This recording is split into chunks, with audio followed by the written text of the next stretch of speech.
Welcome to a very special episode of the Experience Darden and ExecMBA podcast. I'm your host, Brett Twitty, and you may have noticed in the past week or so, we paused the podcast, and we did that because we wanted to take a second and really get organized so that our next episodes really responded to everything going on in the world.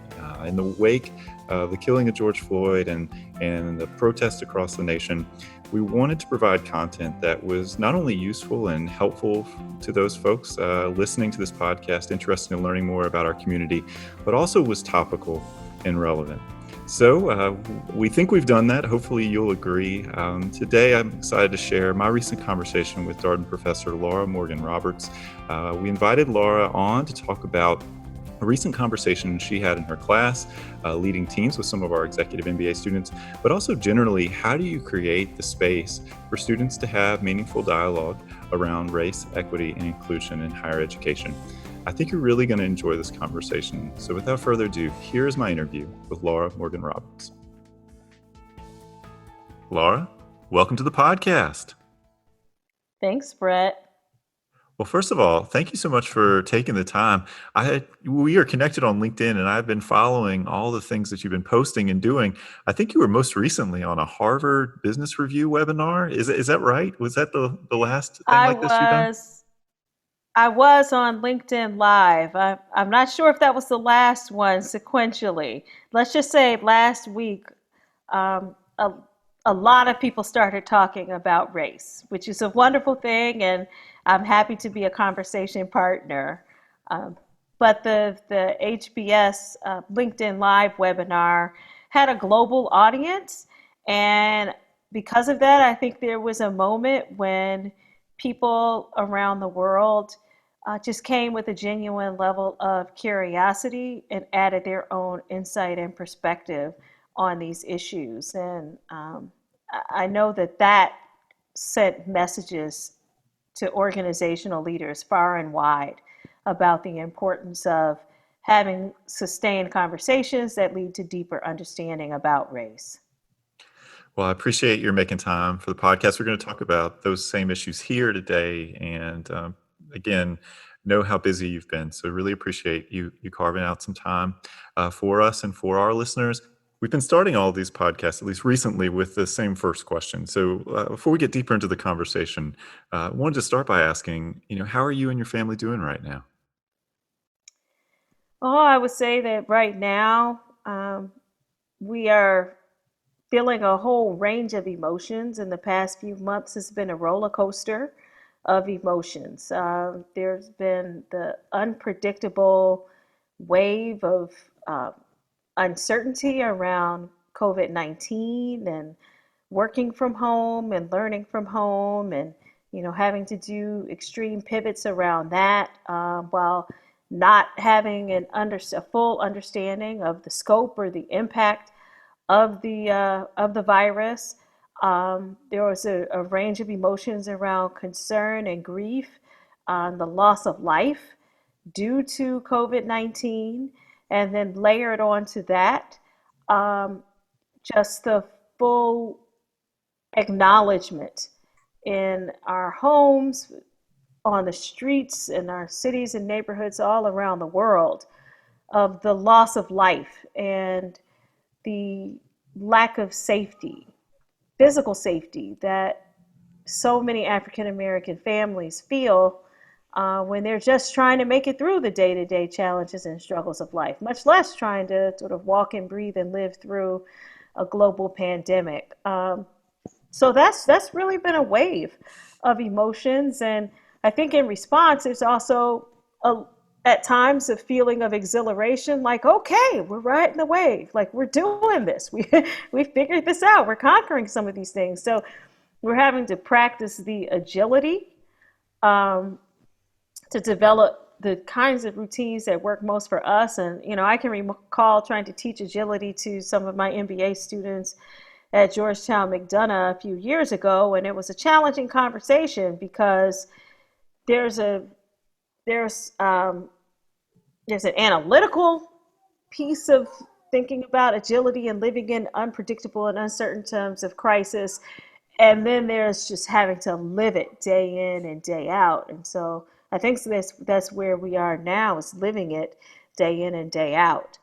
I guess the last emotion that I have that adds to the layers is around the current degree of attention, concern for some, just like righteous outrage about what's been happening in our world and what's been happening so long in our world around inequality and injustice, particularly as it relates to race, but also when we're thinking about how our economies have functioned and how our health systems function as well.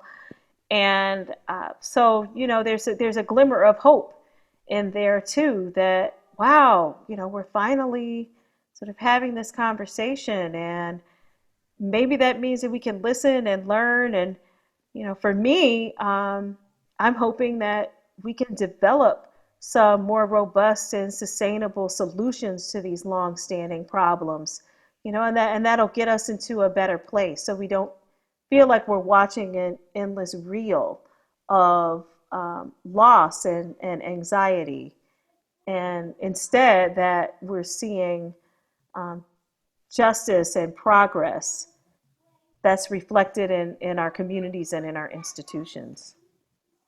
It does feel at this particular moment like a lot of different things have come to a head, and that we collectively, as a country, as a society, have an opportunity to engage with them, whether it's issues around social justice, racial equity, also inclusion, the sort of economics of how our society functions right now, labor and labor disruption. I mean, there are so many things that are happening. Access to healthcare, sort of what health looks like in our country and how that breaks down along socioeconomic and racial lines. There are, in the past 2 to 3 months, it feels like there have been so many things percolating.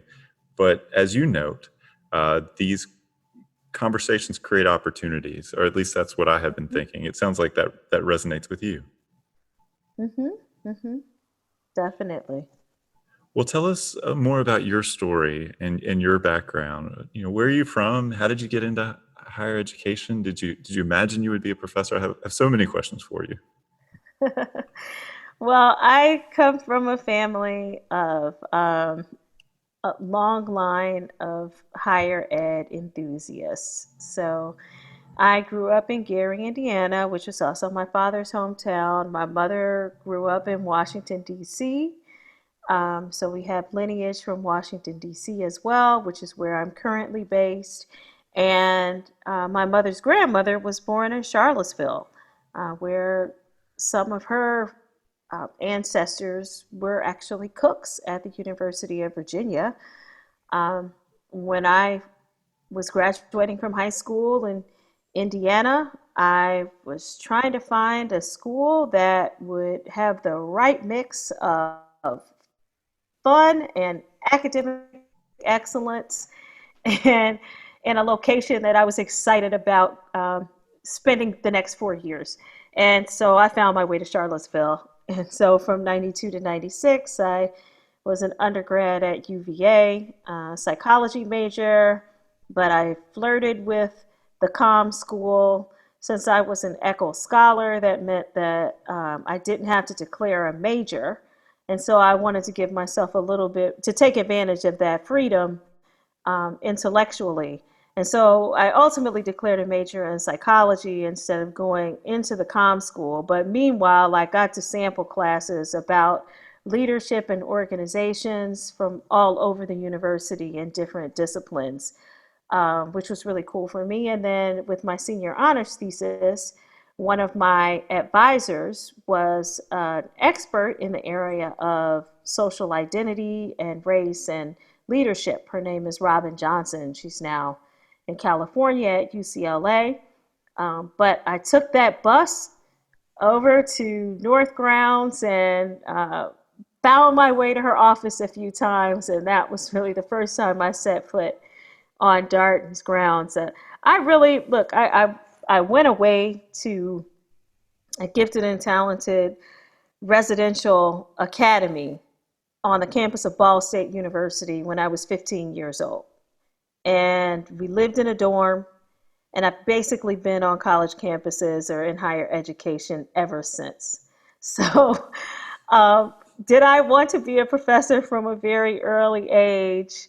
Yes, I did. You know, right after I decided that I might get bored being a DJ, I like the idea of being a translator, but ultimately, and I think I still am kind of a translator, um, but ultimately, I wanted to help people have a more fulfilling experience in their work, knowing the central role that work played in people's lives.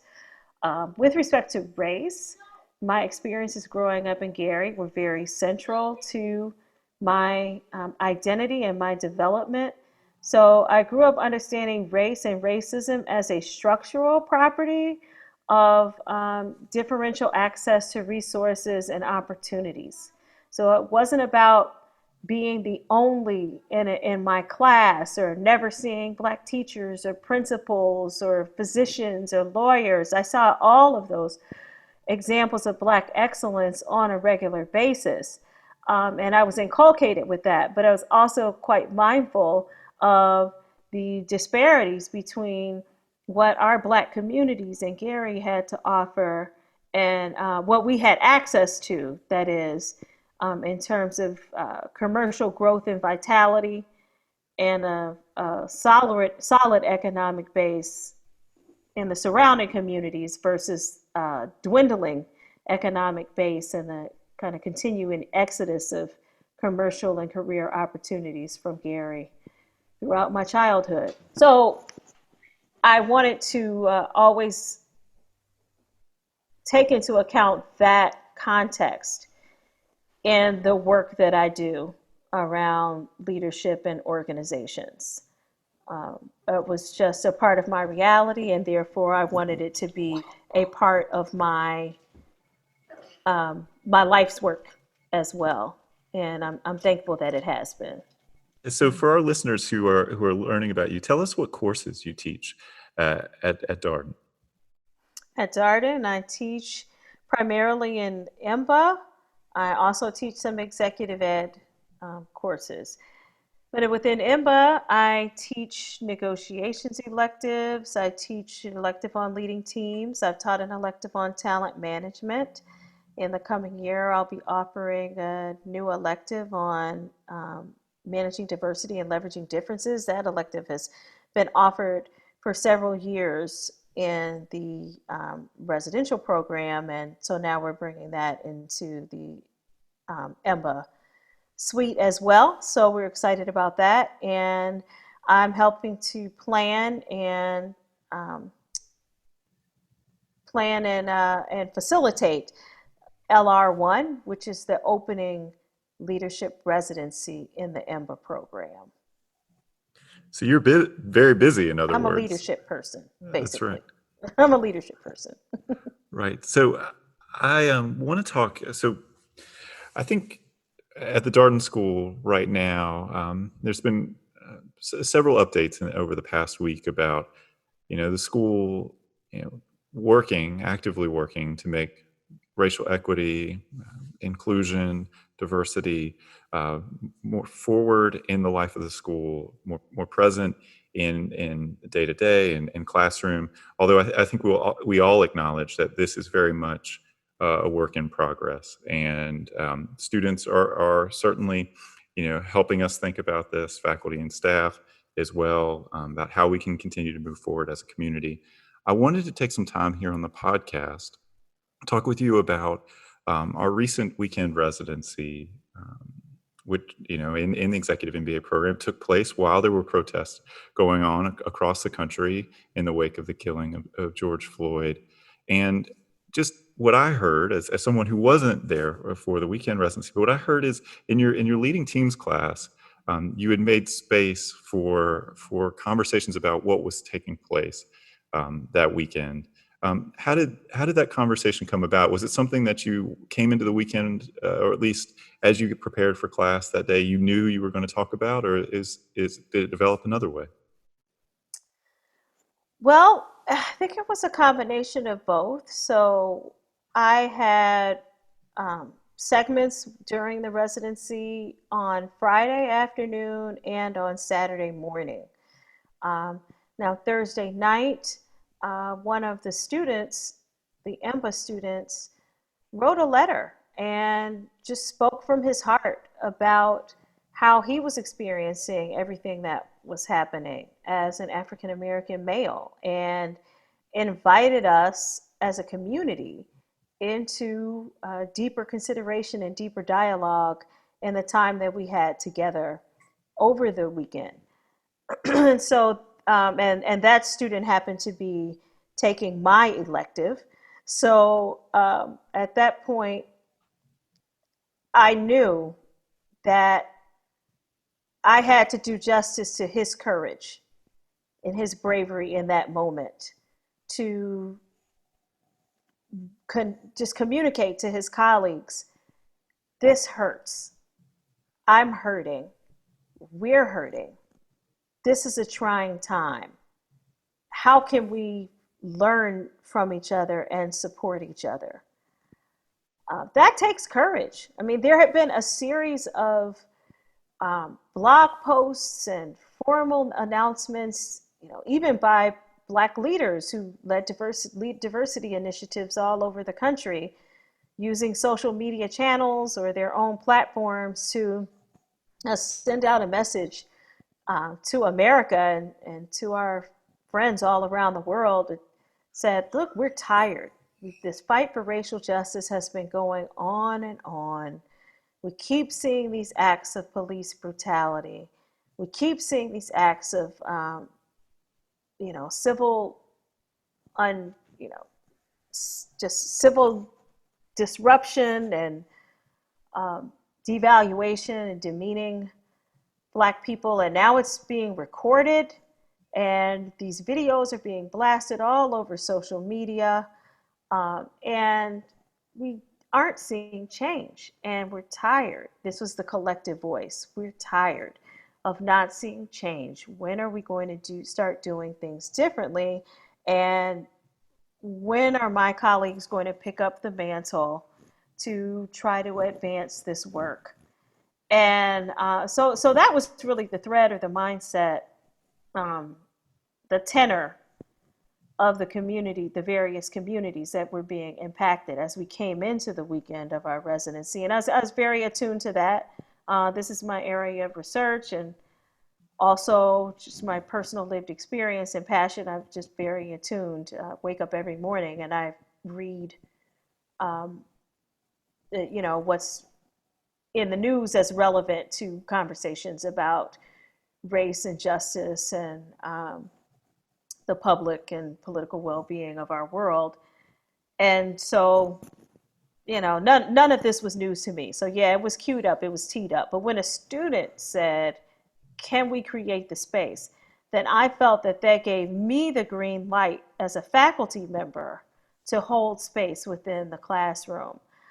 Because it's always a delicate balance around these issues, especially when social issues are concerned.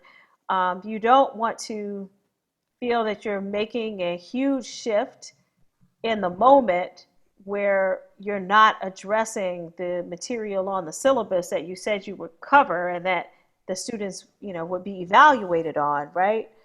Um, but you also don't want to come across as tone deaf, as if you're just marching through the curriculum business as usual and acting as though these pandemics of coronavirus and racism and everything else are not sort of ongoing and affecting the lives. People don't show up in a learning environment as a robot. They show up in learning environments as whole people.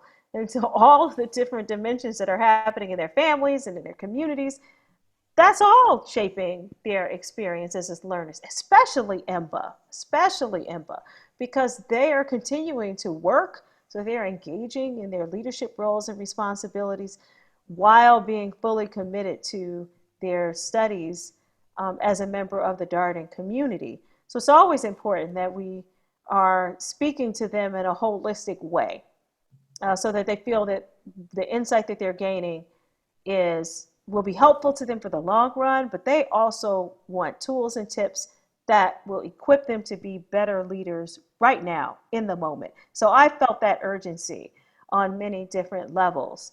And we had some conversation that was connected to the content of the course, the leading teams course on Friday.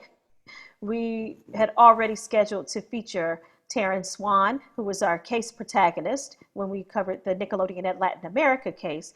Taryn Swan is an African American woman, and she was a general manager that launched the Nickelodeon Latin America Ventures. And so we talked about how she had built teams, and the conversation was really about the process of building a strong team.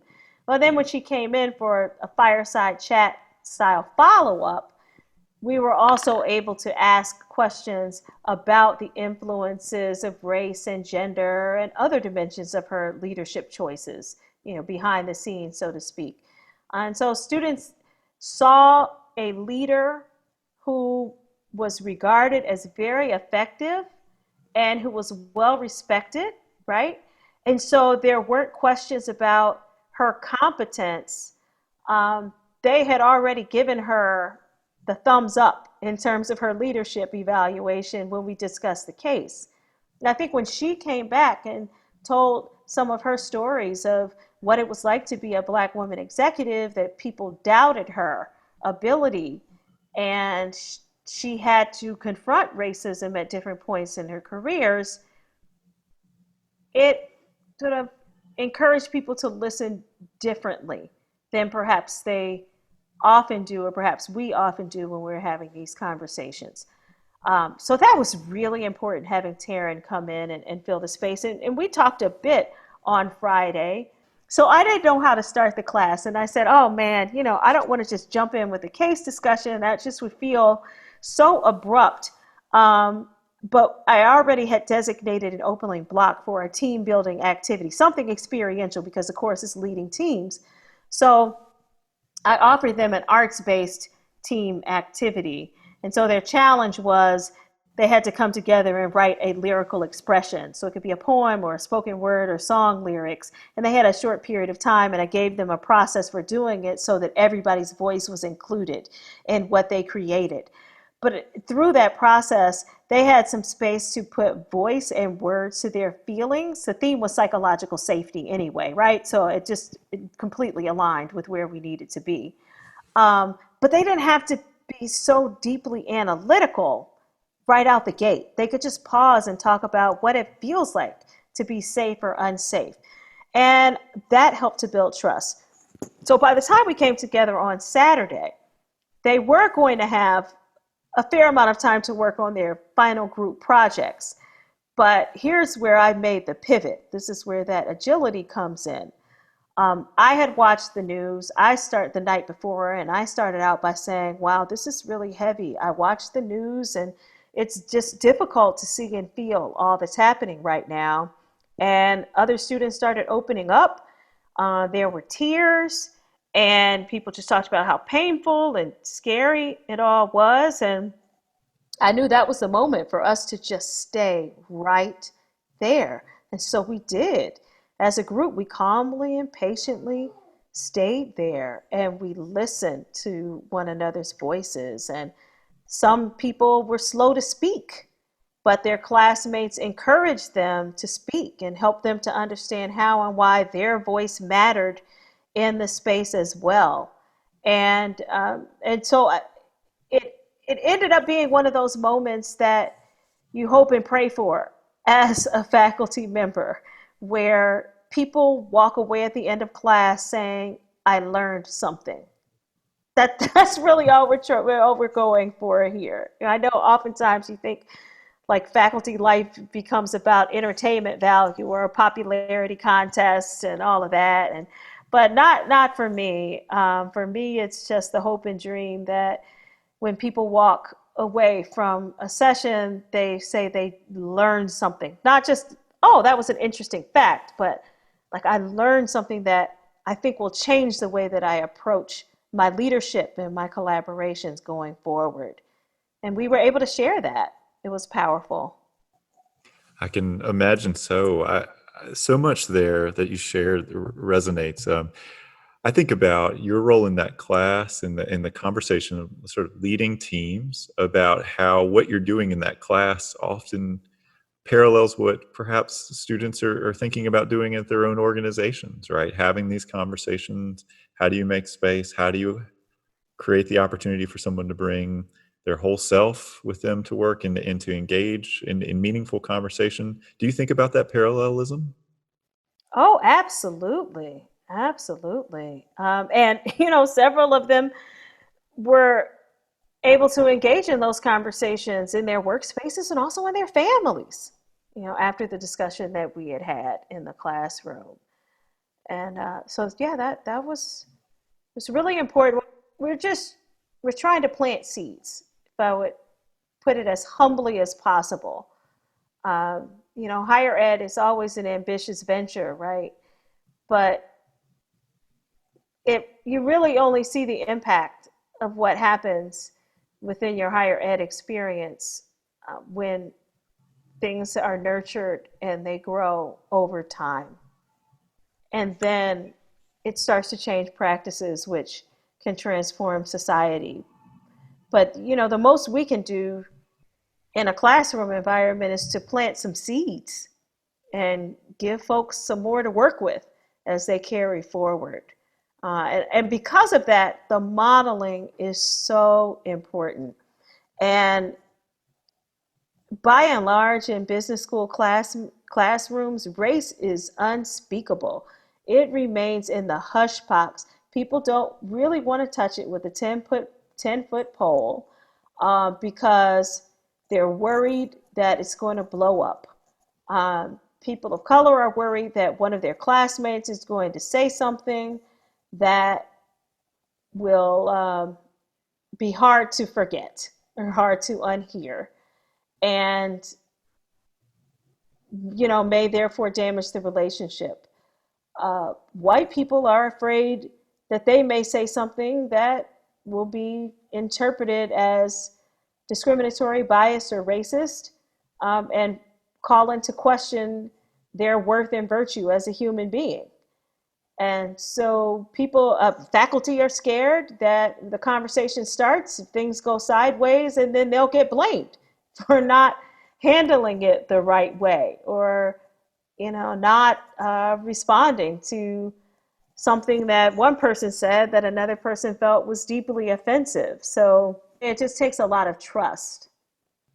Well, I'm so interested as a faculty member about how you help build that trust? How do you help create an environment where it is possible? And maybe this is an institutional question. Maybe it's not just a classroom question. Maybe it's a school question too.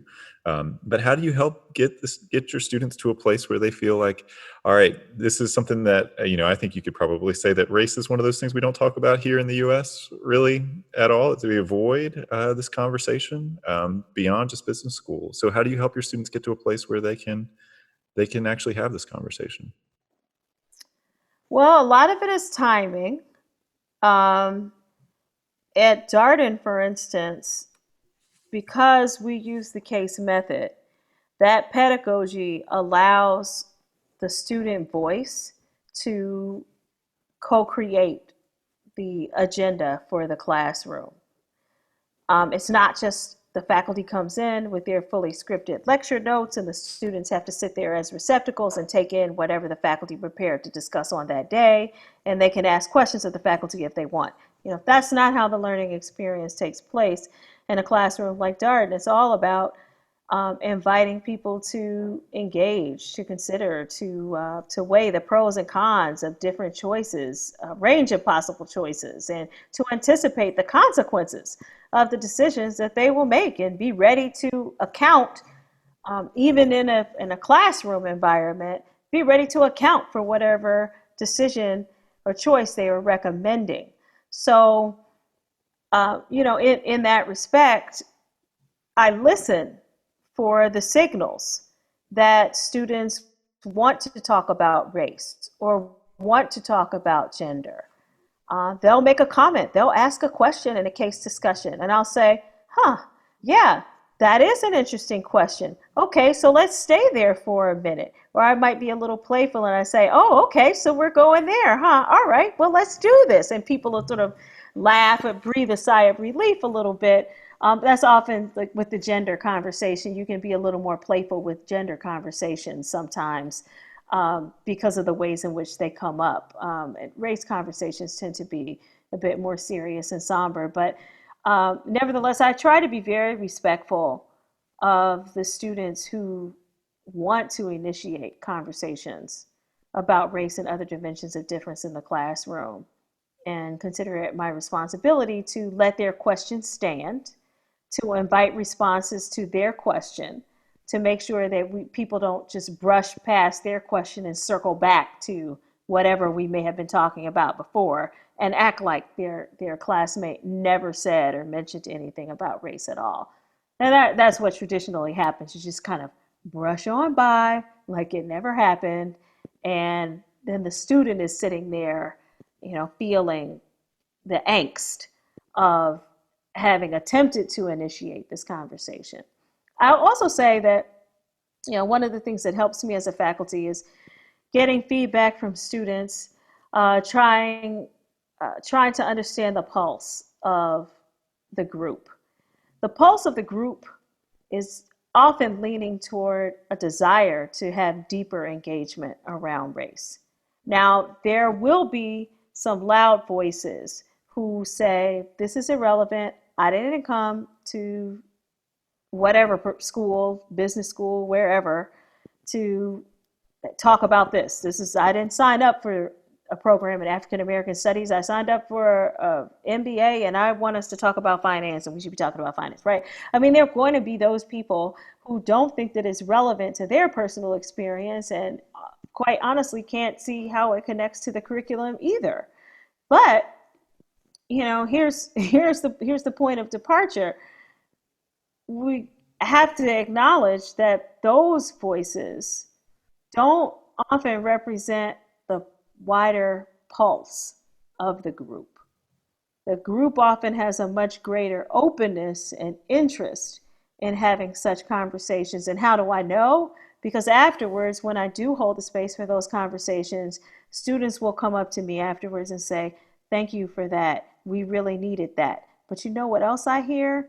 This was one of the first times or the only times that we've had conversations like that in the course of my blank, blank, blank program.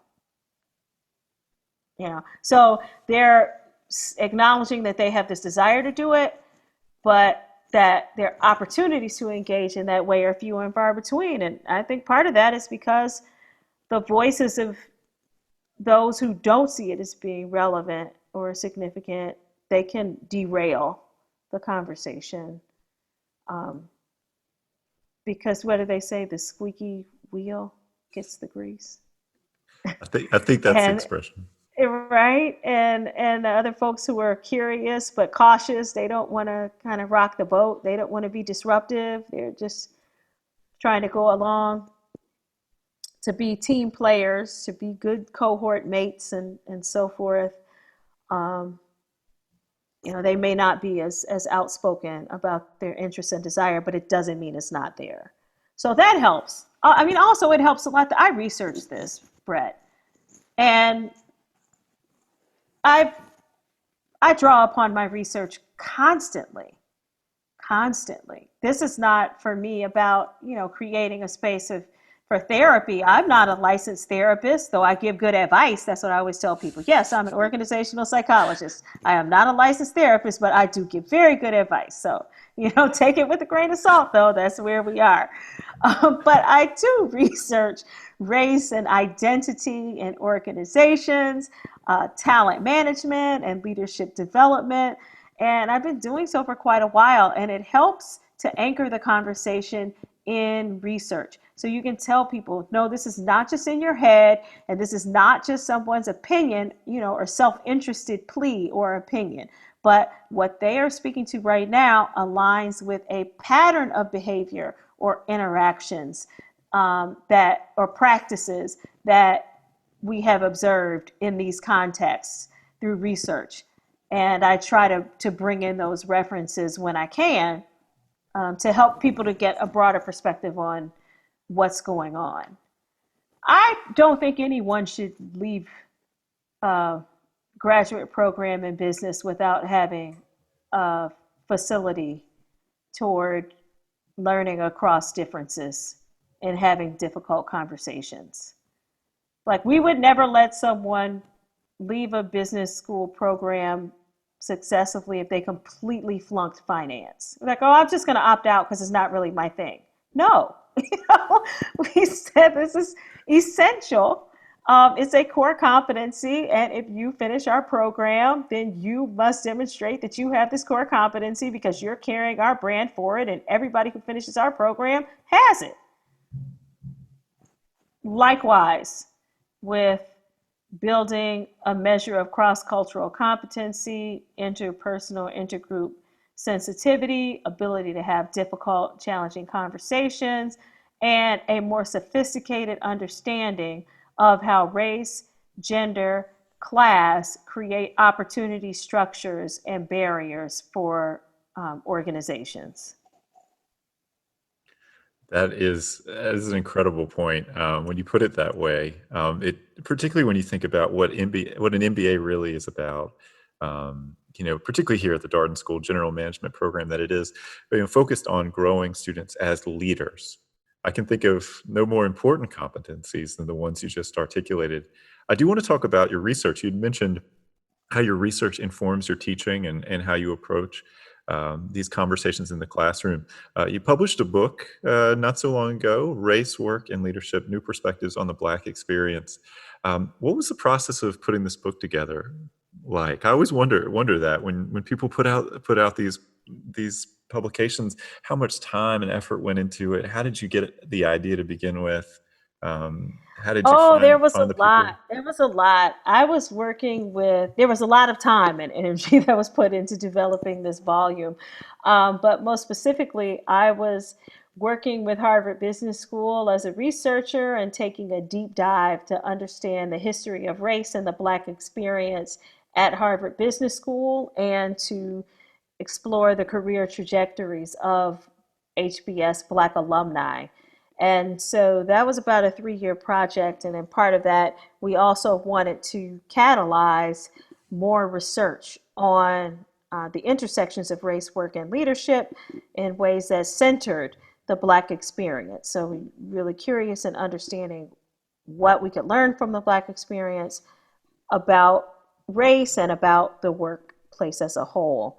So we decided to pursue an edited volume because we wanted to bring as many voices into the conversation as we could while we had the opportunity and the platform to disseminate this research. Just in the ways that we talked about race remaining silent in the classroom and in boardrooms, it also remains silent in the ivory tower, where many researchers are advised not to pursue programs of research on race. Don't write about Black people, or no, we can't publish that study because it's not generalizable, because you don't have a comparison sample of white professionals. So how do you know anything? How are you learning anything by just studying Black professionals? And these researchers are saying, well, we've got a million studies that don't include Black professionals at all, but we don't question the validity or the generalizability of those studies. So it's an ongoing struggle for researchers who do the work because they want to positively affect change and they want to disseminate the findings more broadly, but they face a number of challenges in doing so. So we saw this huge win-win opportunity in developing the volume. It helped us to catalyze more research and to provide some tangible and provocative insights about how organizations today are operating and the extent to which they truly are inclusive, critically reflect on whether or not the initiatives to promote inclusion are actually working. But then we also were able to, I hope, provide more opportunities that amplify the voices of the scholars who conducted the research in our book. Some are senior scholars, but some are more junior scholars, but most of them have such powerful insights to share that we were grateful that they had contributed their work to our edited volume and that we have the honor and privilege of sharing their work with people all around the world. The book has been gaining a lot of interest, especially over the past week. And I'm thrilled because these are scholars who have been conducting this work for 20 years or more. And so it's as if an audience has now tuned in to a radio channel, an XM radio channel that had been playing 24/7, but only a small segment of listeners were tuned into it. And now a broader audience is tuning into that channel. But we don't have to develop the programming for that channel from scratch. This is programming that has been developed and curated and playing for many, many years. You had mentioned sort of reluctance, even in higher education, to engage around issues of race, equity, inclusion, diversity in the classroom and research. And I wondered about institutional change. Uh, is that driven from the institutional level, or is it more often driven from the students? And as I was reflecting on the weekend residency experience of the student kind of laying out and saying, "Hey, this is how I'm feeling. Let's talk about these things," and then you kind of picking up on the feeling in the classroom and already having it on your mind, this sort of intersection of these two forces. I wonder how you see that playing out in higher education as a catalyst for change, or how change actually gets made. Students are key stakeholders. Young people have been leading the current protest movement in the same way that young people played a critical role in protest movements even in the 1960s. We talk about Martin Luther King Jr. as if he's an elder because he would be in his 90s now, but he was assassinated when he was 38. He was leading the Montgomery bus boycott when he was 26 years old. So that the energy and the fire and the passion that comes from young people has been unparalleled in catalyzing transformational change. And we've seen so much of that on college campuses as well. There were 4 college students from North Carolina A&T who sat at a Woolworth's counter in Greensboro, North Carolina, your home state, Brett, right? That is right. And they the Freedom Riders were students. They were college students who were riding these buses throughout the country to put on full display the harm and the violence that comes along with racism. This is not just a subtle Jim Crow arrangement of, you all stay over there and play, we'll stay over here and play, but that there was a violent resistance toward integration. And students, so many young people were brave enough to put their lives on the line to make the case for justice globally.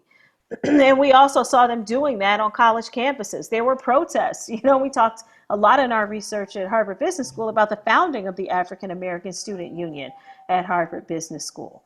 Well, the founding of ASU at Harvard Business School came when a group of students, African American students, were very few in numbers, and inspired by a lot of the protests, but also motivated, I would say invigorated, not motivated, but invigorated, and maybe slightly incensed in some accounts by the fact that they showed up at HBS on the day after Martin Luther King had been assassinated, and class went on as usual. And nobody said anything about it. And they went to the dean and said, look, you can do better. You must do better. And that felt very risky for them. 5 Black students out of, several hundred at that time coming and making that case to call the administration to more consciousness. And through that, faculty became more diverse while the student body also became more diverse. So, in my leading change courses, I always include a segment on grassroots initiatives and leading change. And I talk about Martin Luther King Jr., the Montgomery bus boycott, but also talking about the March on Washington for workers' rights. That was a core element. It was not just about integrating retail operations and buses. But when King was assassinated in in Memphis, he was advocating for the rights of sanitation workers, Black sanitation workers in Memphis. So all of that to say, the changes that we've seen in our institutions, be it higher ed, be it the workplace, have often been in response to an external call to consciousness. That contrasts with our leadership portrayal of change, which is the leader has this vision that sort of descends upon him because usually him, right? Because he's so sage and has such foresight that he is able to develop this vision, and then he has the charisma that can move the whole firm in accordance with that vision. And in moments like this, we're reminded that institutional change is as much a function of the senior leader's vision as it is the key stakeholders who have much less formal and institutional power, but have that moral conviction and compass to move the organization in a different direction. I'm thinking a lot as you're talking through this about the role that students in this sort of grassroots element play in sort of advocating for change and sort of pushing organizational consciousness. I'm thinking a lot about our incoming students. I'm thinking about prospective students. We've seen, certainly in the wake of recent events, we've seen interest and energy from these populations uh, of engaging around these topics. What advice would you have for students who are saying, "Look, I'm coming to Darden in August, or I'm planning on starting my MBA program. I want to make sure that these conversations happen as part of my program experience." What advice would you have for those students? My advice is to hold on to that interest, hold on to that concern. Don't come in and assume or accept that just because you don't hear it within your cohort or in your learning team or in this particular course or that particular course, that it's not relevant or it's not acceptable or it's not a valuable path of learning for the community. Um, hold fast to your personal commitment to integrate those elements of um, the lived experience into the formal curriculum of what you're learning and taking in at Darden. And so don't be afraid to speak up about that. There are a lot of open ears right now, and I believe open hearts too. And the time is ripe. But the truth is, we have to find new ways. We have to develop new practices and new routines to be more effective in promoting the inclusion and justice that we're seeking. Because the templates that we've been utilizing in years past, they just simply aren't working. The data are showing that. We're looking at representation. We're looking at police brutality. We're looking at a justice system that is not supporting or protecting the rights of people who are being disproportionately subject to violence. We're looking at a pandemic that disproportionately targeted Black and Brown communities in droves. And so the programs and the systems that we have put in place and that may seem so comfortable and familiar, they aren't working in helping us to transform society so that it aligns with our ideals. So we really need that creative energy. We need that voice. Don't assume that people have the solutions or the answers and they're just not doing it. Lots of times, people really don't know what or how to do things in ways that will meet the needs that are being expressed. And so we've got to come together in collaboration. Critical consciousness, yes, but also collaboration to find new ways to partner together and lead change. Well, Laura, I want to thank you so much for your time today. It was a pleasure. I would love to have had this conversation for another 3 or 4 hours, but in the interest of your schedule and and everything. It's been a pleasure catching up with you. I look forward to seeing you again in person, hopefully soon, one of these days back around Sam's Family Grounds. Exactly. That's the good news. We know where to find each other. But thanks for the opportunity to dialogue, Brett. Absolutely. And that was my interview with Laura Morgan Roberts, a professor here at the Darden School of Business. As always, if you have any comments, suggestions, requests, anything you'd like for us to cover here on the podcast, we're all ears. We can be reached at Darden, that's DARDEN, @virginia.edu. And until next time, be safe, stay well, and thanks for listening.